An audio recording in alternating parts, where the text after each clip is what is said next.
Hello and welcome to Raising Those Spirits. I'm Steve, And I'm Sam. and we're doing Hocus Pocus 2 this week. That's right. Current We're events. being relevant, so there will be a point in this episode where we basically tell you if you don't want spoilers to turn off the episode. And Yep, it's, but we'll stick with us for the beginning. We'll have our spoiler-free thoughts first. yeah, and that's good because I don't think we've ever done anything topical before.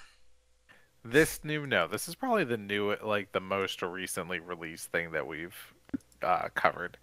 Because I would say Dead End Park. Oh, that's true. That was That semi. was that was only a couple of months old when we covered it. But yeah. So I hope you're looking forward to our discussion of Hocus Pocus 2. If you've watched the movie, stick around for the whole episode and you can hear our spoiler thoughts. Okay. Well, this week I had the honor of covering Hop to Na, which is. I lost my notes. This is off to a good start. All right. Steve, why don't you hop to it? Oh, I'm going to cut all this. Don't you dare. That's comedy gold. It's dad jokes. Muting myself.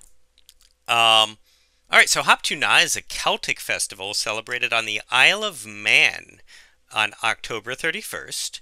It is the celebration of Samhain, the start of winter, and it's the oldest unbroken tradition in the Isle of Man. People sing songs around houses, kind of like caroling, and they go like door to door. Historically, they would go to like wealthy houses, soliciting gifts and coin and stuff like that. Um, People carve turnip lanterns. It's as a whole, the holiday is the main basis for our current American Halloween. It spread to England and Northern Ireland, and then came over to America.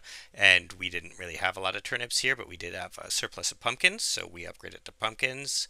But a lot of our modern Halloween can find its direct lineage in here. In the past, kids would bring the stumps of these turnips and batter the doors of those who refused to give them money for their songs, which is the ancient form of kind of trick or treat and where that came from. Older All right. customs, long time ago, this is no longer this way, but used to be a time for prophesizing, weather prediction, and fortune telling. They had a bunch of different practices involving that. At the end of the night, they would beat the fire into ashes and smooth them out onto the hearth. And if in the morning there was a boot track pointing towards the door, it indicated a looming death. But if it was inward, indicated an upcoming birth. Oh They, my. yeah, honestly, I feel like So intense. that's just science. You know, if there's a boot going out the door, someone's old and has to go pee in the middle of the night, and if someone's coming in the middle of the night, they're getting freaky. Yeah, Like, that's accurate. That's definitely how it started. that is how it started. There's also a cake that was made called. I'm not going to even try and do the old Gaelic word. Yes, I am. Sodag Valo. It's dumb cake, and it's called that because it is made to be eaten in silence. Uh, It must be really good. It's just like nobody talks while you're eating this cake. This cake is so good. Well, young women and girls all have a hand in baking it on the red embers of the hearth and mixing the ingredients and all that. And then they divide it up and eat it in silence. And without speaking, all who have eaten it uh, go to bed walking backwards, expecting and hoping to see their future husband in a dream or vision. The future husband is prophesied to appear in their dreams and offer them a drink of water. That's so nice. That's such a great husband thing to do. Right? It's just like, here's some water, sweetie. Oh, thank you. You ate a It's really you. dusty cake. Oh man. So, another mean of divination, which I love, is you had to steal a salt herring from a neighbor, roast it over the fire, eat it in silence, and retire to bed, or hold water in your mouth and a pinch of salt in each hand as you listen to your neighbor's conversations. And the first name mentioned would be that of your future spouse. And I just love this because it involves robbing your neighbors and then eavesdropping on them in the weirdest way you can think of. You're the worst spy. Like that's the worst spy ever. Like, oh, I gotta steal this herring, and then just listen in. They'll probably be like, Awkwardly. "Who the hell stole my herring? Was it Mitch?" And they're like, "My husband's name's gonna be Mitch." Mitch! Exactly. I know two things about Mitch. He probably steals things, and he's my future husband. Yeah, Mitch the herring thief. Thief. Why would you? That's just... Man, okay, so there's a couple of traditions that I think we should totally bring back into modern Halloween, like hucking beetroots at people, or was it? Yeah, At their hucking roots doors. at people. Yeah. That's a good idea. Herring thieving feels like it would be difficult. You don't have enough herring. A bunch of parts of this festival also got co-opted for like New Year's and like Christmas and stuff like that, like farther into the winter over time. They have a traditional food that is basically potatoes, parsnips, and fish mashed up with butter, and any leftovers from the evening would be left out with fresh water for fairies, kind of like we leave out like milk and cookies for Santa. Okay. Um, So much fish. I mean, they live on an island between Ireland and the UK. That's what they got, man. Root vegetables and fish. That's the Yeah. entire spooky season for them. I dig it. So that's Hop to Na. There's lots of songs, lots of singing and caroling, and really awesomely carved turnips. I would definitely recommend if you peek in on the Wikipedia for Hop to Na, there are tons of really cool turnip carvings on there. Yeah, I've seen some creepy turnip carvings. Maybe the turnip is inherently creepier than the pumpkin. Absolutely. The faces carved into a turnip are inherently just like more demonic. Because if you look at the ones that when they're lit up they look really cool, but if you look up one of these things in daylight, they're terrifying. They're like little shrunken heads. Yeah, that's what I've seen, like the shrunken head looking turnips. So, yeah, check it out. Hop to Na's fun. And if you play Assassin's Creed Valhalla, the game, part of the game, you actually end up at a Hop Tuna celebration, and you have to do a lot of this stuff. Um, and it's just like a fun little mini game is going through Hop Tuna and causing mischief and like stealing herring and stuff. All right, well, I'm gonna go over to the Wegmans. I'm gonna pick myself up a big bushel of turnips with the carving. So, what are you gonna drink with all those turnips? Well, if it's anything like what I'm drinking tonight, I think I'll be drinking an apple. I don't know how to say this. I think it's an apple hiney, or it might be an apple hinny. Hinny. Apple hinny, which I found on the internet earlier this evening. And in an apple hinny, you have 1.5 ounces of vodka, 1 ounce of green apple juice. Granny Smith is recommended. It says fresh green apple juice, but I'm not like gonna go press my own apples. Half an ounce of lime juice and ginger beer to top it off. Hmm. You know what though? Did not have any ginger beer, so I used Sprite. And the only apple juice I had in the house that was already open was Mott's Tots. Just kind of like the watered down apple juice you give little kids. Mm-hmm. So I used the Mott's Tots instead of the fresh green apple juice, and I used the Sprite instead of the ginger beer. I will tell you, this drink was still great. Got You it know, off of I think it was on townandcountry.com. Uh, usually when you do this, it ends bad. So no, I'm this was very good. My Kate, my wife Kate, she's yelling at me. She's like, "You always do this. You do this every week, and then you hate when you drink. It's because you're not using the right ingredients." And I was like, "This is what I have in the house." And this time I made it. And I tasted it. I was like, oh, this is actually great. And I gave it to her, and she goes, okay, that's a win. Like, but this is maybe the first time I actually, like, faked my way to an actually good drink. I mean, eventually, statistically, you've got to hit on one. Yeah. I would definitely say I do want to try it again with a more full-bodied apple juice and the ginger beer. I think the ginger beer is really going to make it much better. It's still good, but I think with the ginger beer it's going to be a real special drink. Um, so highly recommend, but go out and get yourself some ginger beer instead of using Sprite like I did. Good to know. What are you drinking? I am continuing my. I bought a bunch of different types of pumpkin beer series, and I am drinking the Dogfish Head Pumpkin Ale. Ooh, It is, Dogfish is good. yeah, it is a brown ale brewed with real pumpkin, brown sugar, cinnamon, allspice, and nutmeg. And it's really good. It is my favorite of all the beers that I bought. I've tried them all at this point. Um, it's really nice. It's good with food. It's good on its own. Like the cinnamon and the nutmeg and the allspice all actually come through.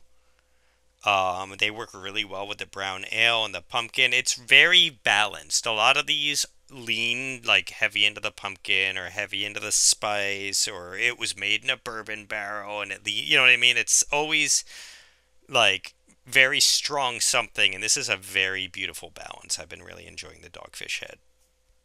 Which I was worried because I don't really drink Dogfish Head anymore because for my bachelor party, we ended up at the Dogfish Head Brewery, and we didn't do a bar hop. We did a brewery hop, and I think we hit 9 of them. But Oh my God, we too started many. yeah, I got a flight at every single one. Yeah, but Dogfish Head has their brewery, but they also have a restaurant. So we started at the brewery and we ended at their restaurant and ate there, and I got the beer braised short ribs there. And for a long time, I was kind of just like, no more Dogfish Head, but I'm very happy with this one. Oh, good. A good one to come back in on. Yeah, it really was. I was like, if I'm ever gonna try it again, this is it. So that's what I'm doing, and it worked out, and I'm happy with my choices. Good choice. Good choice. Golf clap. Golf clap. Okay, so I think it's time to talk about Hocus Pocus 2. Hocus Pocus 2. Spoiler free to begin with. Again, we'll let you know when we're going to get into spoiler territory, but feel free to listen to the beginning if you haven't So, seen the movie yet. I guess overall, were you warm or cool on this movie? Hot or cold? I was warm on it. I liked this movie a lot more than I thought that I would. I could not say that it is as good as the original. I think the original is still better.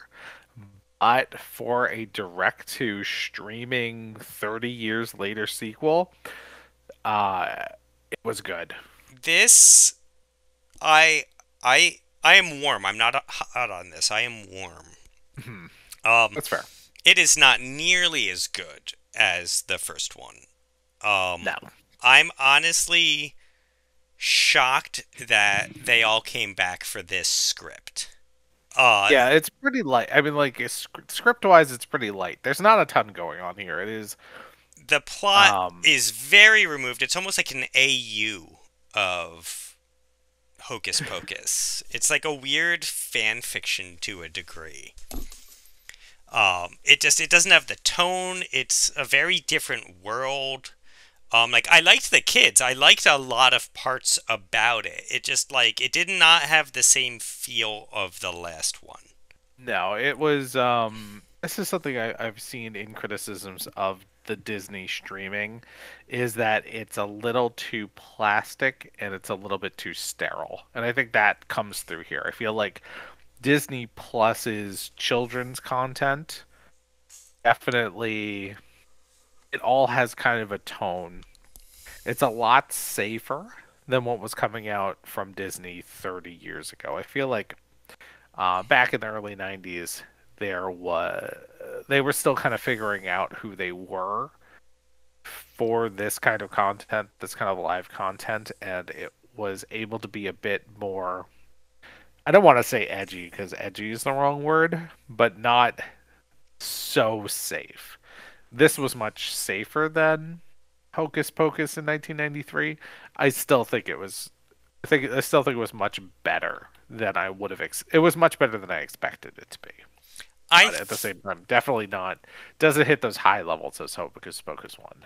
I feel like I had higher expectations for it because, like, Bette Midler came back for this. So, you know what I mean? Like, Sarah Jessica Parker, she doesn't even really work much anymore. She doesn't need to. And that's the thing, like, these people were willing to come back for a sequel 30 years later, and I'm just like, okay, I kind of had expectations because why are you gonna do this? Like, this wasn't, like, Sarah Jessica Parker doesn't even remember making the first one. Like, and it's not like she was on drugs at that time or anything. It just was. She was like, I remember having fun, but I don't really remember it. It wasn't a big moment in my life. It's just a movie I did early in my career. Yeah, I don't know that. I don't think any of the main three had any expectations that 30 years later people would still be interested in that property.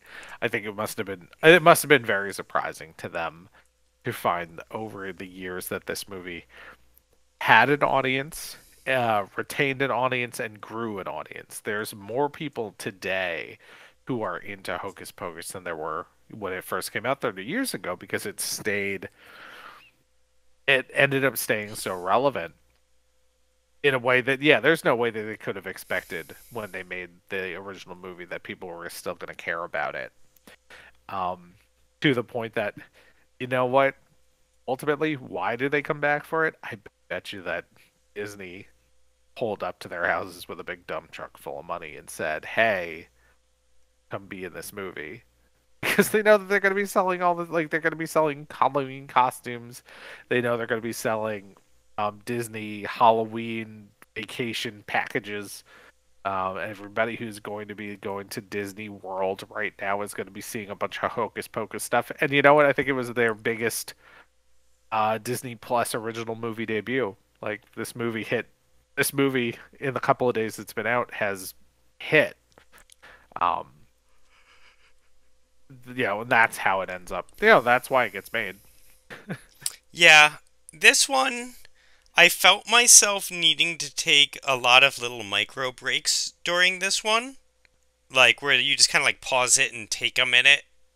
Just because I don't know, like the last one, we just like watched through and I thoroughly enjoyed it. And I was like, all right, I'm gonna pause it and I'm gonna go get something to eat, or I'm gonna pause it and like just kind of like talk to my wife for a second. And just like I just felt like I needed to take like a few breaks through it.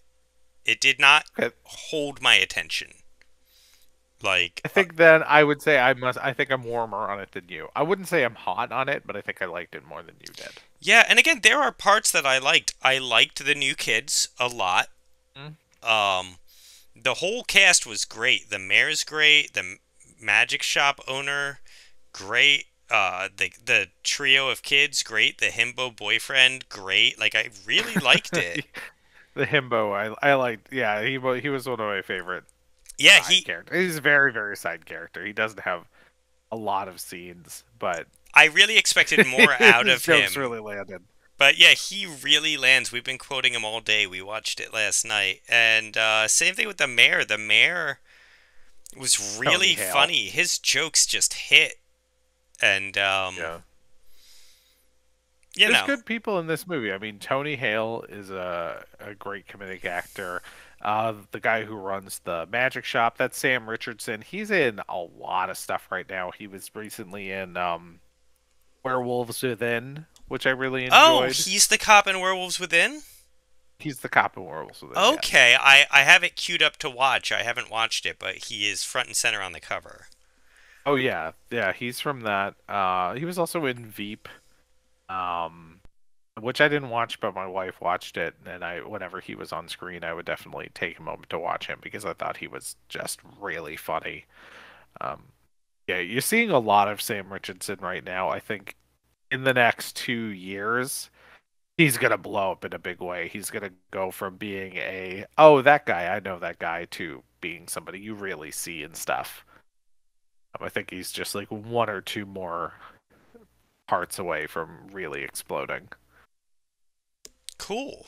Yeah, the casting was great. This movie starts off back in like the 1600s again, with the sisters being younger, Yeah, we get and a little bit of their backstory. and the three girls that they had play them, I thought was perfect casting.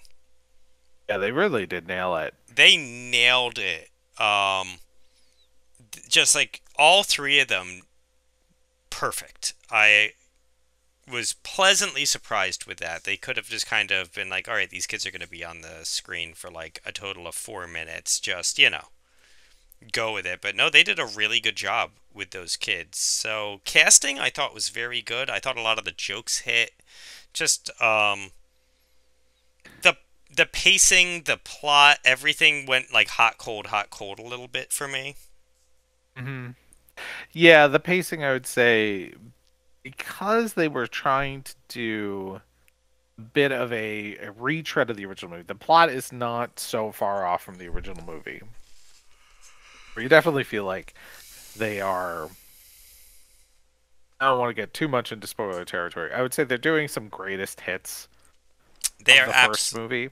yeah, and And I a think lot that's because of a lot of the audiences might not be as familiar with it. Like anybody who's coming into the series, into the movie new, may not have the familiarity with the original movie, and that's why they're kind of retreading it a bit.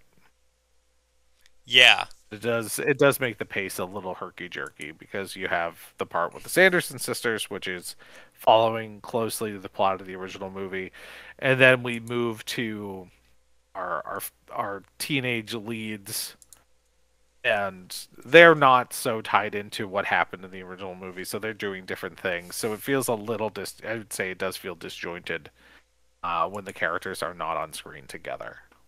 yeah. Overall, It's would you recommend it? I would recommend it. That said, I don't know if I'm ever going to watch it again. Hmm. Unless my kid, gets really into it. I mean, maybe in a It's few not going to years. be. Yeah, like I'll probably watch it again when I show my kid the first one. We'll inevitably watch the second one, but like my kid was obsessed with the first one. Like we let him stay up late and finish it, and he he did not care about this one. No. Okay. That's what I'll say about that. This did not capture his attention. I think it's a little slower, and I think it's because our lead actresses are 30 years older than they were Oh in the first yeah, movie. you could That definitely they, tell they were older in, in this one. I was funny. I thought they might acknowledge that because I mean, like the entire, like their whole deal is like they're trying to steal youth. I thought there would be an acknowledgement, like, "Hey, we're back." For them, it's only been a few minutes. They know that they died, and to them, it's just like, "Oh, hey, pop right back up." Oh, it's 30 years later. Like I feel like they could have made a joke about how, like, "Oh yeah, look at us, we're definitely 30 years older." But they don't. They clearly have slowed down. Yeah, and like To say that they aren't all great. They're fantastic actresses, I was but they're 30 thinking years older than they were in the 90s. about that. So in the first one, they die at the beginning, and they cast the spell to come back.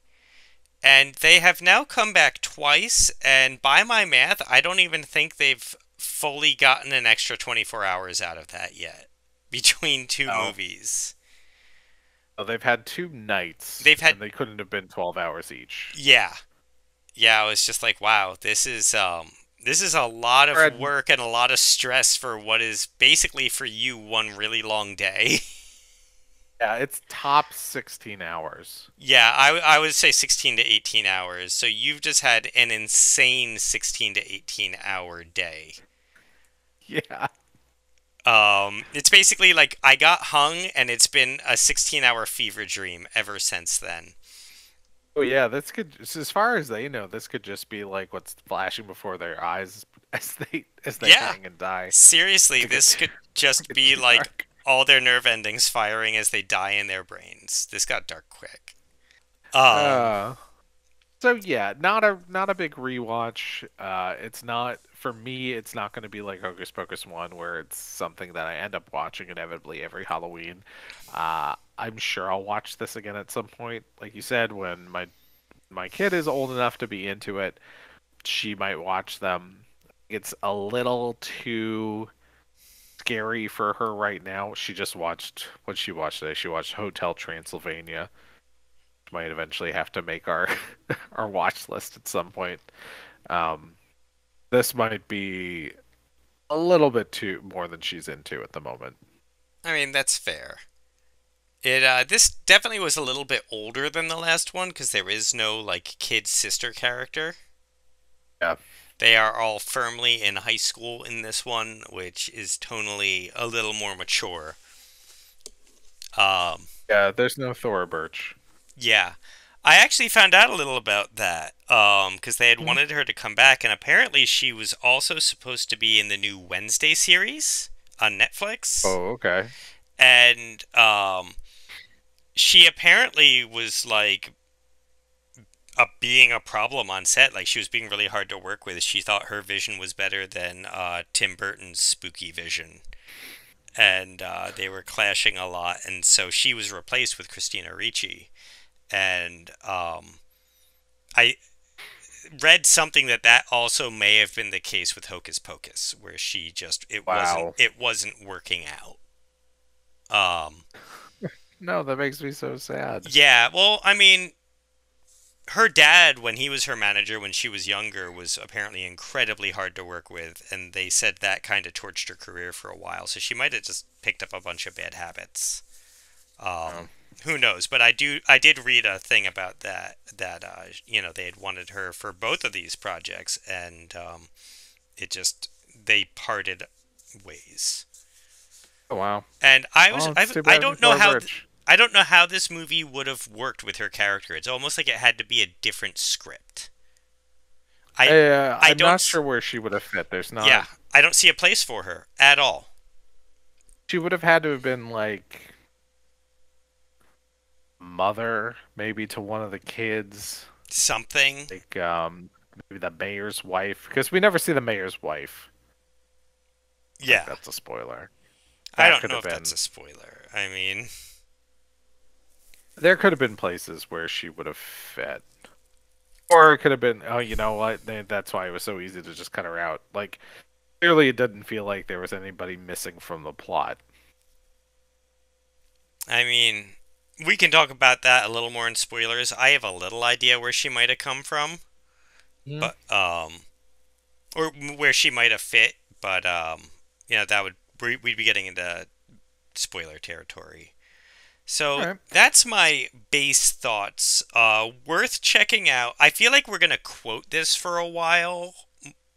Like it's more quotable than rewatchable. Mm. There were some fun gimmicks in it.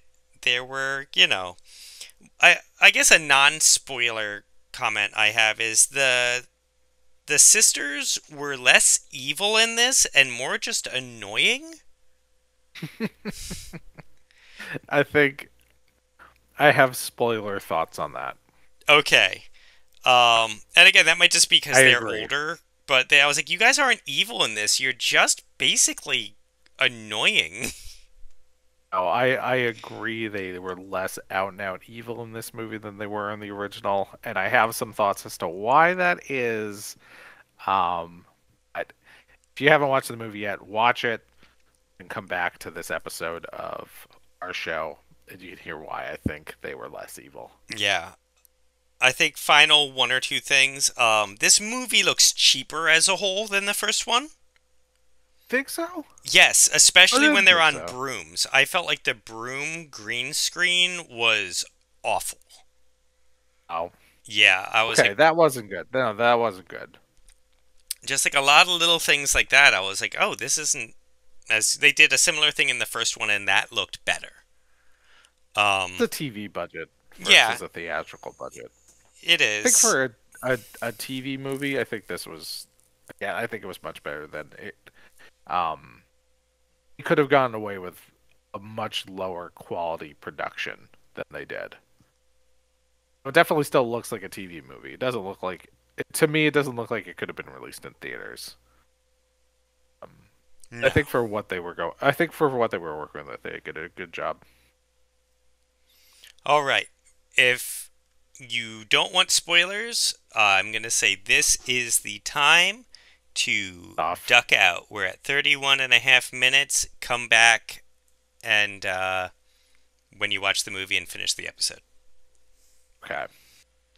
Thanks for joining us. As always, I'm Steve, I'm Sam. and we will see you next time. Good night. Night.